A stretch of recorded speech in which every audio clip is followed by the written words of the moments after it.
Okay, gentlemen, I'm scheduled to box 12 rounds. I'm going over the rules in the dressing room. I expect you to obey my commands at all times. Most of all, protect yourself at all times. Touch gloves, good luck. There is that stare. As we are thrilled you're with us. Ringside here at Madison Square Garden, Joe Tessitore, Timothy Bradley, Andre Ward. As much as Bud Crawford has missed Deborah, his mother looks on. She was always quite animated. Guys, as much as Bud Crawford is talked about as perhaps the pound-for-pound best in the world, he is also talked about as the best switch hitter that the sport has seen. Some say ever, of going from lefty to righty. How would he be best served stance-wise here early on, gentlemen? I think Bud needs to stay right-handed until he gets control of this fight, and then he can start switching from there. I agree. I agree with you, Dre. You know, he needs to be able to see that. Coming forward, everybody felt conventional wisdom is that Khan's speed could carry the early half of this fight. Concentration one of Bud, and you know, Bud is a great counterpuncher. That's the reason why he's a little hesitant right now. You know, Bud takes a few rounds to warm up, just as you said, downloading the information, and then he'll make his adjustments. I think Bud being a slow starter in this instance is good for him because he's trying to gauge the speed of Amir Khan. He's trying to gauge the range. Underrated punching power. And it's not just the speed, but it's the arc of the punch. It's the awkwardness of the punch. Again, that's exactly what Khan has to do. He has to out-jab Crawford, because once Crawford starts getting his jab landing, then he's able to set up his combinations. Oh, he scores a knockdown! Bud Crawford with a first-round knockdown!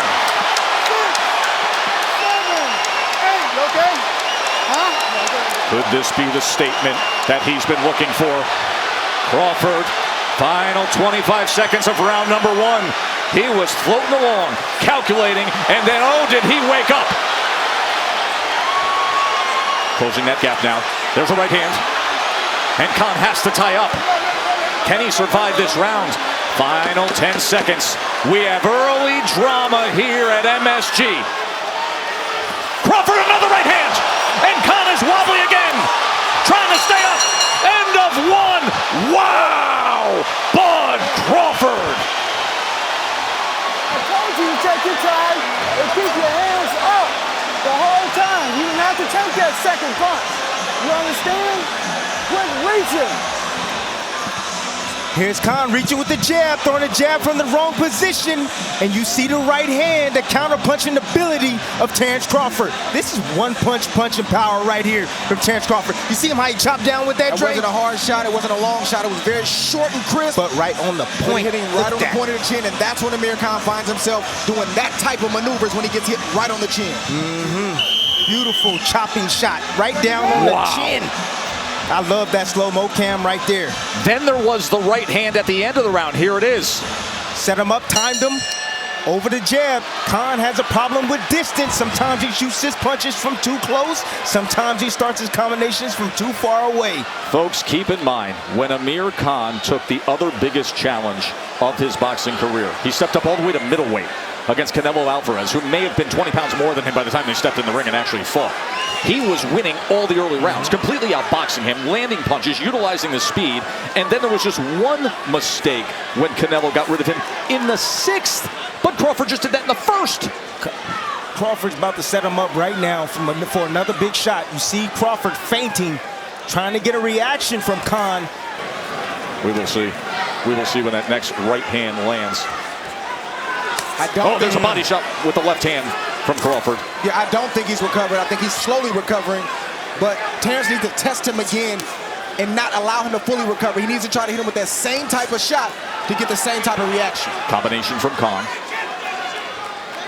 Khan puts that right hand so quickly behind that jab with that speed as he lands a right hand on the undefeated champion. So perhaps a bounce back moment for Amir Khan. We will see. You know how calculating Bud is. There's a lead right hand from Crawford, and he comes with another sweeping punch as it backs up Khan. He's not wasting any punches, and that's Crawford. He's trying to land that one-hitter quitter.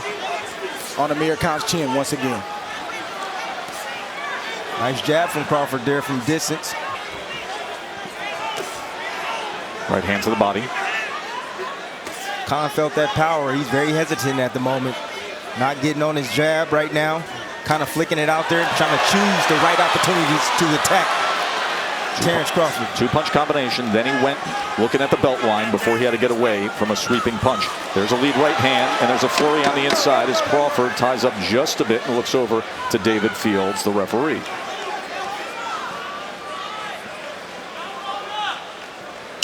End of 2. What a scene here at the Garden. Crawford patiently waits, hears that history-ringing bell here at MSG, and then comes out to get back to business. Hyper-focus and attentiveness, and there's a 1-2 combination from Khan again.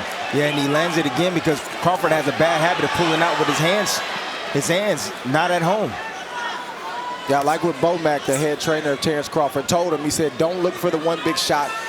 That's what you tend to do when you have a first round like Terence Crawford just had, but he has to reset, go back to the initial game plan, and set the knockout blow up with boxing and a good jab. It's so fascinating that hurting somebody early, that scoring a first round knockout can actually work as a disadvantage and take you off your game plan and your focus and everything you want to do. Well, the one thing that I want to see from Crawford, you know, he's not really paying a whole lot of attention to the body of Khan. That's how Canelo slowed Amir down. It wasn't the headshot initially, it was the body shot, and then he finished with the devastating headshot. But just pay attention to how many body shots Terence Crawford throws this round. Crawford in the southpaw position now. I think he understands the distance, and I think he understands the speed of Khan. So he's okay with Khan shooting that right hand. He's looking to counter him on the way in. With the right hook, there it is. It's got to be discouraging for Amir Khan because in the build-up to the fight, I think his only one thing that he was holding on to is he felt he was the bigger man. As you see tonight, he's not the bigger man. Or the stronger man. There it is.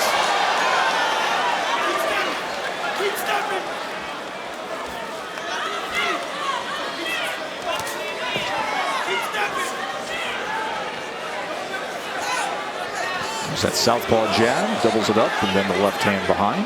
Bang that drum, bang the body. Of course, the body shot of the night came in our last fight with Teofimo Lopez, who is the buzz fighter among the younger generation, now 13-0 with 11 knockouts scored. A knockout in the 5th against former title challenger Edis Tatley. What a night it's already been from MSG. Don't let him. Mention the lack of body work on Bud okay? Crawford. Traditionally, he is not a body puncher. Only 23% of his landed punches are body shots, according to CompuBox. And tonight, the guys are tallying at 16% body shots.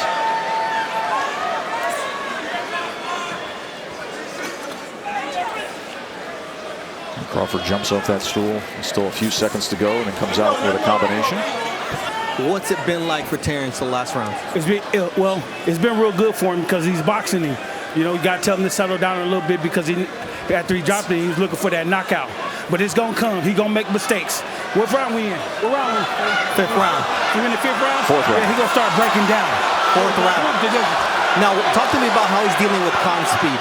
Oh, that speed ain't shit, man. That speed ain't shit. All you gotta do is keep his goddamn hands at home and shit, and catch that shit, and then release. Real easy. He ain't as fast as he used to be. All right, good thing we're on pay-per-view, Joe. I want to give a shout out to Omaha, Nebraska. If that isn't comfort in the middle of a highly pressurized world title fight, I don't know what is from Bomac.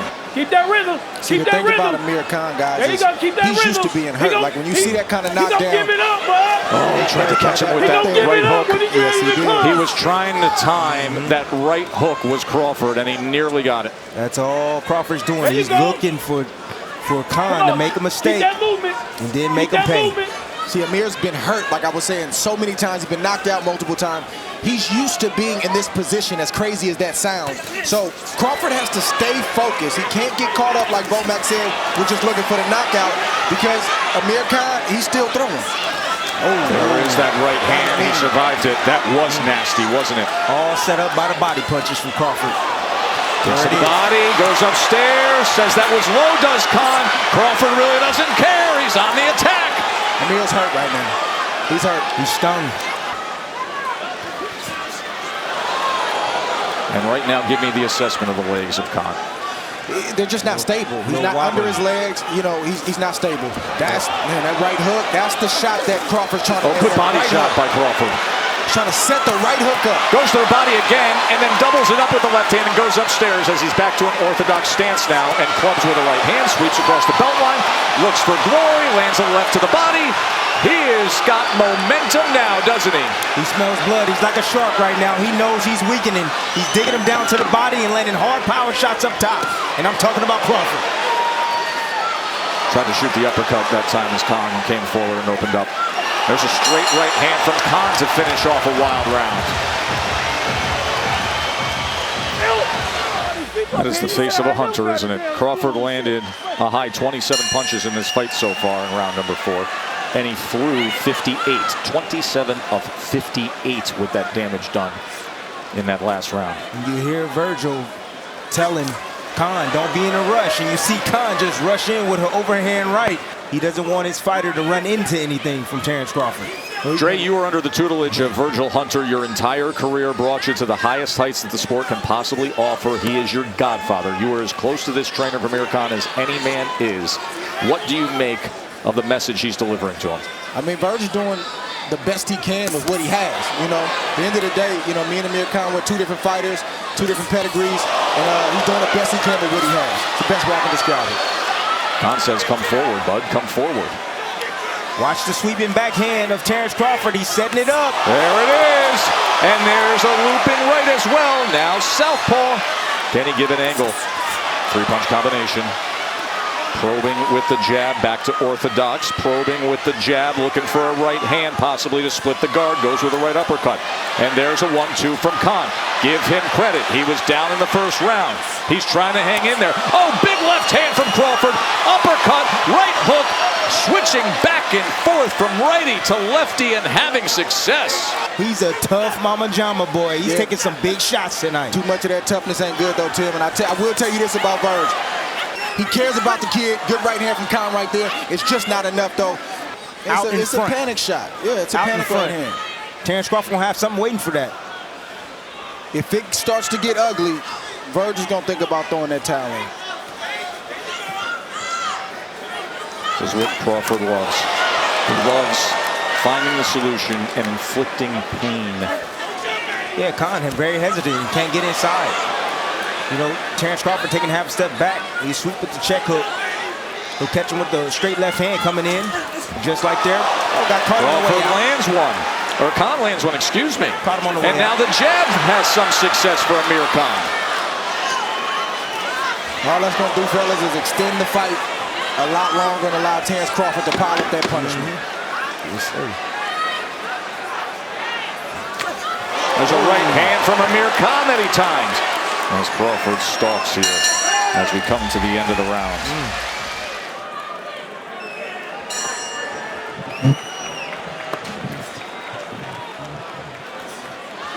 That's who he is. That ain't gonna change. But there's no power on those punches, man. He's not sitting down on them.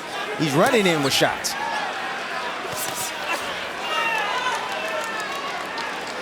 Crawford trying to drop that right hand, man. He's trying to catch Amir in between his shots. Just like that. Did you see the transition right there where he stepped back? I think it's low blow.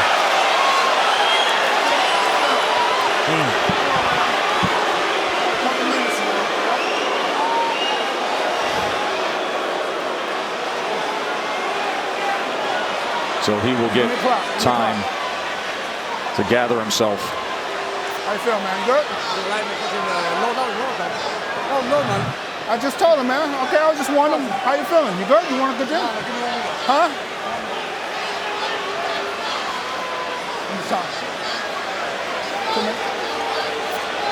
Yeah, clearly it was a low blow. Ooh. That was beyond low. I would take that 5 minutes. That's what it is. Definitely take that 5 minutes. Huh? What's the stoppage? This fight's being stopped because of that. Wait, what? No, we got more than 4 rounds in the books. Come on now. Because you are given the full 5 minutes. Offering up a TKO. But he should have taken the full 5 minutes. Exactly. Bernardo, what do you know of this finish?